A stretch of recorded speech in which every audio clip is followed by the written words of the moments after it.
Hello guys, welcome to my new video. आज हामी म र निशान दाई पहाड घुम्न गइरहेका छौँ। धेरै दिनपछि भेट भएको थियो अनि धेरै दिनपछि हामी कहीँ जान लाग्छौँ निशान दाई र म। अब हेरौँ पहाडमा गएर कस्तो रमाइलो हुने रहेछ कि हुन्न रहेछ। म त अहिले भित्रदेखि एक्साइटिङ छु, यस्तो वहाँ गएर यस्तो गर्नुपर्छ, रमाइलो हुने रहेछ सोचेको छु। अब हेरौँ, अहिले एकछिनमा आफ्नो गाडीको लागि वेट गरिरहेको छु, अहिलेसम्म आएको छैन। ल गाइज हेर्नु सक्नुहुन्छ, मेरो गाडी पनि आइसक्यो। यहाँदेखि बजारसम्मको यात्रा हुन्छ एउटा।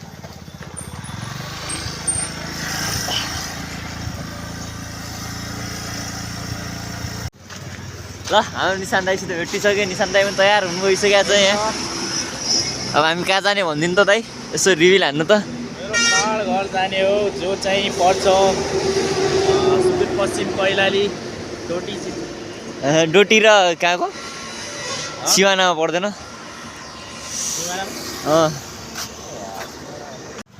हामी जानु त रेडी भइसक्यो, गाडीमा बसिसकेका छौँ म र पछाडि कुना निशान दाई अनि अङ्कलहरू पनि छन् बिचमा। भोमिट हुने जस्तो भइसक्यो, फर्किएर जानु त पऱ्यो। अब इमर्जेन्सी छ अरे, अब यसो घुमघाम पनि हुन्छ भनेर सोचेको छु। अब हेरौँ के हुन्छ परिस्थिति। हाम्रो सफर चाहिँ स्टार्ट भइसकेको छ यहाँ। अब आधा भन्दा नि गोदावरी। अब हामी चाहिँ पुगेका छौँ हाम्रो ठाउँको भाइरल पुल। बेलुका मोडा हेर्नु अलिकति पिचियो म त है।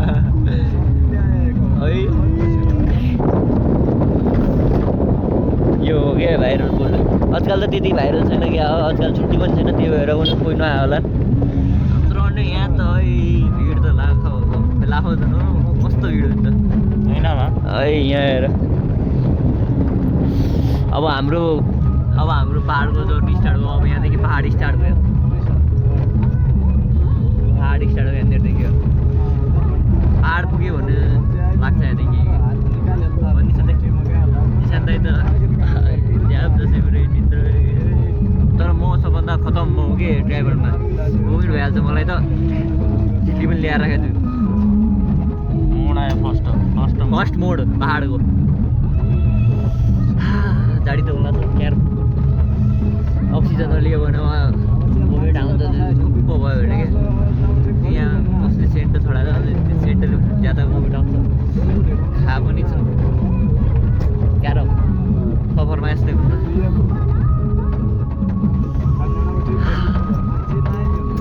अब उताको सिन देखाउने क्यार पल्लो साइड बसिएको छैन, नत्र उताबाट सिन भवालदेखि। अब मेरो साइडतिर आयो भने सिन देखाउँछु। Weight a few minutes. अब एकछिन हामी चार्जिङ गर्ने ठाउँमा रोकेका छौँ। यहाँ चार्जवाला गाडीमा आयो नि त, आधा घन्टा रोकिने अरे। तबियत खराब भइसक्यो। त्यसो भए भोलि रिटर्न हुन्छ होला दाइ।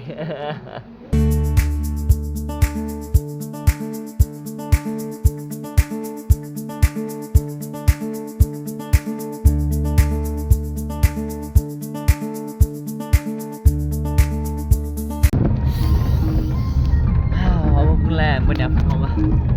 निशान दाइ पल्ट्या छ नि दाइ त। गाइज हामी फाइनली पुगिसकेका छौँ ठाउँमा। अहिले एकछिन निशान दाइ चाहिँ यहाँ हल्का हार्ड वर्किङ गर्नु होला छ। अब आज आफै खाना पकाएर एक्सपिरियन्स लिउँ पहाडको। लोकल चामलको भात खाइन्छ आज, प्योर लोकल हो होइन निशान दाइ? यस। यहाँ भाजी सर्नु लागि फेरि हामी आफ्नै पारामा पकाउँछौँ। हेरौँ कस्तो पकाउँछौँ, हामीलाई त आउँदैन त्यस्तो खतरा बनाउनु। त्यही नि ट्राई गर्नेछौँ बेस्ट बनाउने। त्यस्तै कहाँ हाल्नु लाग्छ, कसरी हाल्नु? उल्टा फर्काएर हो तान्नु। अब नगर है, तान्नु हो त्यसरी तान्नु। तेरिका घरमा भात पकाउनु हुन्न? पिरेस कुकुरमा पकाएको छु नि त पानी छैन हँ केमा पकाउनु त पिरेस कुकुरमै धुन्छु पिरेस कुकुरमै पकाउँछु क्या ए त्यही भएर यस्तो हल्का यो चाहिँ हामी के गर्ला छु थाहा छ के गर्ला छौ खै रातो रातो किल्ला चाहिँ के हो यो दिस इज कल्ड पहाडी टमाटर ए पहाडी टमाटर अर्को हुन्छ दानावाला हुन्छ त्यो चुक्लु हुन्छ त्यो त्यो पनि छ मिलिहाल्छ नि यो चाहिँ तराई टमाटर तराईको टमाटर इन पहाड यहाँ अर्को डढाइरहेको छु मैले हेर एक साइड डढिसक्यो लगाइ जब हामी चटनी बनाउनु गइरहेको छौँ यहाँ विदाउट एक्सपिरियन्स निशान दाइ हुनुहुन्छ अनि यहाँ एक्सपिरियन्सवाला म छु तेरो घरमा बिरयानीको लागि पिस्नलाई कसले पिस्या त्यो त के नै अब बिरयानीको लागि होइन त्यो अलग त्यो त पेस्ट बनाउनु लागि पिस्या यो चटनी हो नि त दाइ ल खाना कति मजा आउँथ्यो देख्नु काम गर्न कस्तो हुने रहेछ देख्नु बिहे नगरेको दुःख निशान दाइ अहिले बिहे गरेर आयो हजुर आफ्नो बुढीलाई पठाउनुहुन्थ्यो हजुर घरमा मस्त मैसित गेम खेलेर बस्नुहुन्थ्यो अनि फेरि यो बेलसम्म बुढीले मलाई मार्दिन्थ्यो गेम खेलिरहेछस् काम गर्दैनस् कर त्यही भएर क्या निशान दाइले बिहे नगरे यहाँ बुढो उमेर हुन लागिसक्यो 30 वर्ष हुन लागिसक्यो निशान दाइलाई लगाइज हाम्रो फाइनली चटनी भयो दाल बसाएका छौँ हामीले दुईजनाले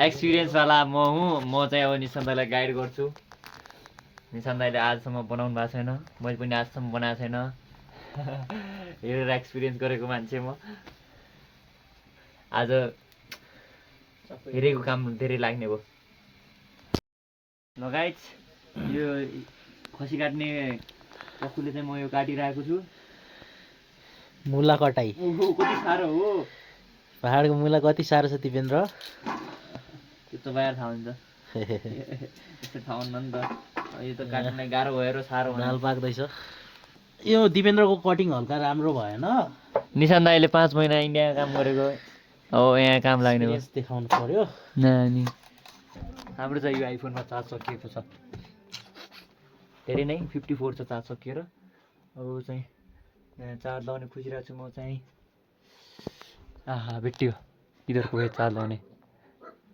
अब हाम्रो गुड्डीबाट चार्ज निकाल्नु नि त जे गरिन्छ तर मोबाइलमा चार्ज चाहिँ कम राखिनु बरु खाना कम खाइएला त्यो कुरा सहिन्छ भात दाल कम खाइएला त्यो पनि सहिन्छ खानामा तर चार्ज चाहिँ कम भएको छैन यहाँ हेरिन्न आज पाकिरहेको छ यो आधा घन्टा भइसक्यो यहाँ 1 घन्टा भइसक्यो काट्नु लगायो मान्छेले गोलो काट्यो भने कप्पो भइहाल्थ्यो त सिधा काट्न थालिस् अनि ए त्यसो भए बेङ्गलोरमा गोलो कटाउँथ्यो होइन इन्डियामा हजुरलाई के इन्डियामा गोलो कटाउँथ्यो होइन ए खोइ त्यसले क्या हेरौँ क्या कुन भाग रहेछ बिचका भाग हुन् कि छेउका भाग हुन् कि थाहा छैन अब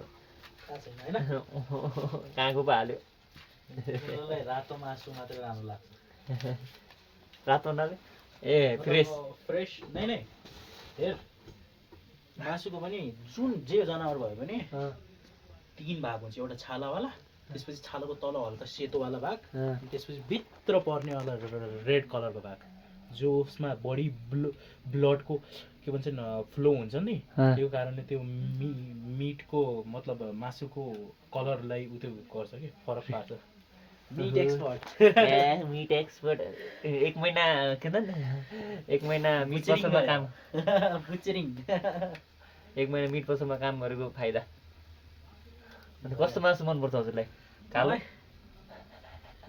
कालो त तलै मन पर्ला जस्तै छ आई मोस्टली लाइक ब्रोइलर कुखुरा मेन भाग भनेको ब्रोइलर कुखुराको ड्रम तलपट्टिको त्यो चारपट्टिको होइन के भन्छन् छाती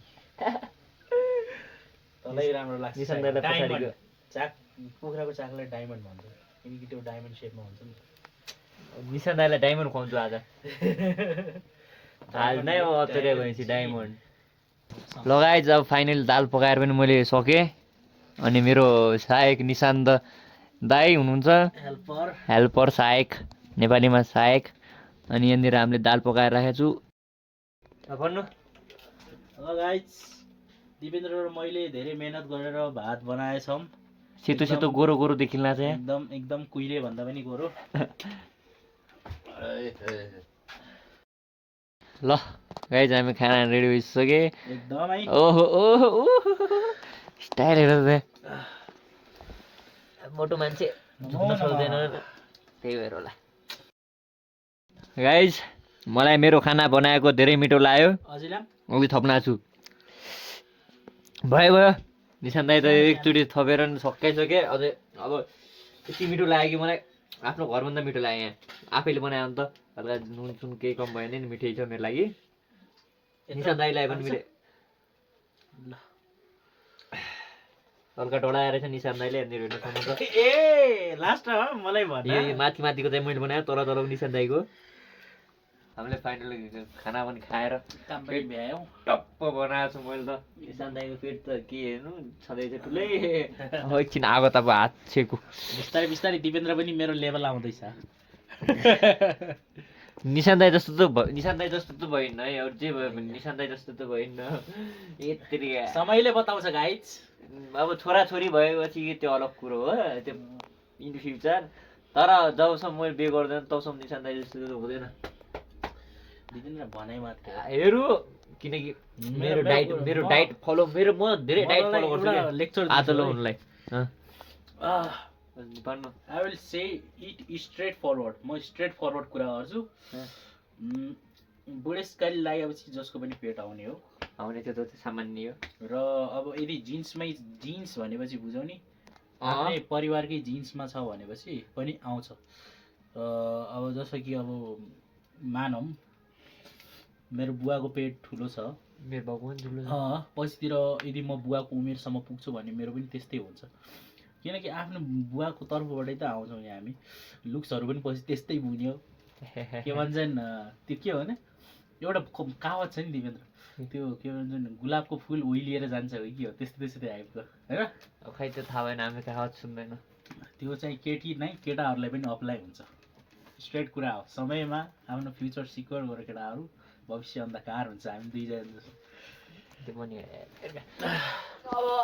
थोडा विजडम अब नै अब पहाडतिर आएर बास बस्नुपर्ने जस्तो छ तराईमा केही गर्न सक्ने जस्तो छैन पहाडमा अब हामीले ड्रागन फ्रुट हुन्छ कि अब के खेती पहाडमा पर्दैन ड्रागन फ्रुट होइन तराईमातिर पहाडमा त अब सुन्तला स्याउ त चिसो लेकतिर हुन्छ मेन खेती भनेको पहाडतिर दिपेन्द्र ऊ के भन्छन् फर्स्ट कागती भयो सबभन्दा फर्स्टमा आयो अनि सेकेन्डमा मुला भयो मुला पनि हो तराईमा सिजनमा हुन्छ नि त अल टु सिजनमा अनि त्यसपछि काँक्रा के भन्छन् रातो आलु बढी उठ्यो अनि काँक्रा अहिले 5th 6thमा आउँछ अहिले रोक्न इस्कुस पनि अल टाइम हुन्छ इस्कुसको पनि डिमान्ड छ यार यता बढी नभए पनि पूर्वतिर त यस्तो डिमान्ड हुने रहेछ यार पूर्वतिर इस्कुसको मोमो पनि बनाउँछ नि हेऱ्यो भिडियो इस्कुसको मोमोवाला एउटा मैले Nepali channel before you try भन्ने एउटा कुकिङ च्यानल छ क्या खतरा बनाउँछ यार त्यसले इस्कुसको मोमो मलाई देखायो पर्सनली होइन ले निशान हेर ले निशान रेकमेन्डेसनमा आएको थियो मतलब मलाई मात्रै होइन सबैले देखायो बट मैले हेरेँ भनेको मलाई पर्सनली रिकमेन्डेसन कहिले ट्राई गर्ला इस्कुसको दाल भात पकाउनु त गाह्रो होला इस्कुसको मोमो बनाउने कुरा हेर्नु निशान दाइले भने इस्कुस कागती ल मोमो बनाउनु तयार हुनुहुन्छ निशान दाइ तयार हुनुहुन्छ मोमो बनाउन रेडी फर शिट पहिला सिकेर आउनु जानु 1 महिना लगायत हामी चाहिँ अब सुत्नको लागि रेडी भइसकेका छौँ हाम्रो ओछ्यान हेर्न सक्नुहुन्छ यहाँनिर ओछ्यान चाहिँ जस्ट थाके जस्तो हो कि जर्नी लामै थियो 5-6 घन्टाको बाटो यार हो तपाईँहरू यहाँसम्म हेरेर साथ दिनुभएकोमा धेरै धेरै धन्यवाद भिडियो मन पर्ने लाइक कमेन्ट अनि सेयर गर्नुहोला अनि लास्टमा सब्सक्राइब चाहिँ नबिर्सेर गर्नुहोला नत्र भने निशान दाइको कसम सब्सक्राइब नगर्नुभयो भने निशान दाइको कसम निशान दाइ भोलि खाना पकाउँछन्